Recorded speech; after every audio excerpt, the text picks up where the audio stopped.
رضی اللہ تعالیٰ عنہ کی شادی کر دی۔ سب سے پہلے بچے تھے جو آپ صلی اللہ علیہ وسلم کے گھر والوں میں سے آپ صلی اللہ علیہ وسلم پر ایمان لائے تھے۔ سیدنا علی رضی اللہ تعالیٰ عنہ کی کنیت ابو تراب ابو حسن تھی۔ رسول صلی اللہ علیہ وسلم کے ساتھ تمام غزوات میں شرکت کی اور اکثر غزوات میں جھنڈا بھی انہی کے ہاتھ میں ہوتا تھا۔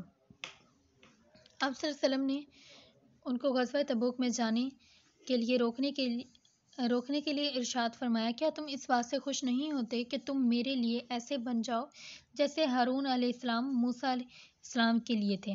بس فرق یہ ہے کہ میرے بعد کوئی نبی نہیں۔ یہاں پہ ان کا مرتبہ و مقام بتایا گیا ہے۔ پہلے 3 خلفاء کی نسبت علی رضی اللہ تعالیٰ عنہ سے تفسیری روایات زیادہ مروی ہیں۔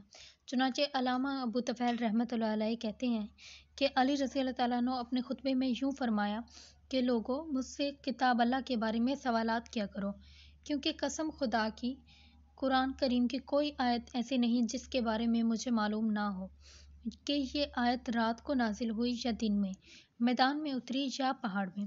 تیسرا نام عبداللہ بن مسعود، متوفی سن ہے 32 ہجری۔ آپ عبداللہ بن مسعود بن غافل و حذیل قبیلے سے ہیں۔ آپ رضی اللہ تعالیٰ عنہ کی والدہ ام عبد کے نام سے مشہور صحابیہ ہیں۔ کبھی کبھی ان کی طرف بھی منسوب کیے جاتے ہیں۔ سابقین اسلام میں چھٹے فرد تھے۔ 2 ہجرتیں کی، بدر میں حاضر تھے اور بعد میں بھی کئی غزوات میں شرکت کی۔ صحیح بخاری میں ان کے بارے میں ارشاد ہے کہ آپ صلی اللہ علیہ وسلم نے اصحاب رسول کو یہ علم ہے کہ میں کتاب اللہ کے بارے میں سب سے زیادہ جانتا ہوں، باخدا جس کے علاوہ کوئی معبود نہیں۔ کتاب اللہ کی کوئی ایسی نازل کردہ صورت نہیں جسے میں نہ جانتا ہوں کہ کہاں اتری، اور نہ ہی کوئی ایسی آیت ہے جسے میں نہ جانتا ہوں کہ کس کے بارے میں اتری۔ اگر میں کسی کے بارے میں یہ جان لوں کہ وہ کتاب اللہ کا علم مجھ سے زیادہ رکھتا ہے تو میں اونٹ پر سوار ہو کر بھی مجھے اس کے پاس جانا پڑے تو میں جاؤں گا۔ ابن مسعود ان لوگوں میں سے تھے جو رسول صلی اللہ علیہ وسلم کی خدمت میں حاضر رہتے۔ آپ صلی اللہ علیہ وسلم کی نال مبارک، وضو کا پانی کا برتن، تکیہ وغیرہ اٹھانے والے خدمت کاروں میں سے تھے۔ ابو موسیٰ رضی اللہ تعالیٰ عنہ اشری فرماتے ہیں، میں اور میرا بھائی ہم دونوں یمن سے آئے۔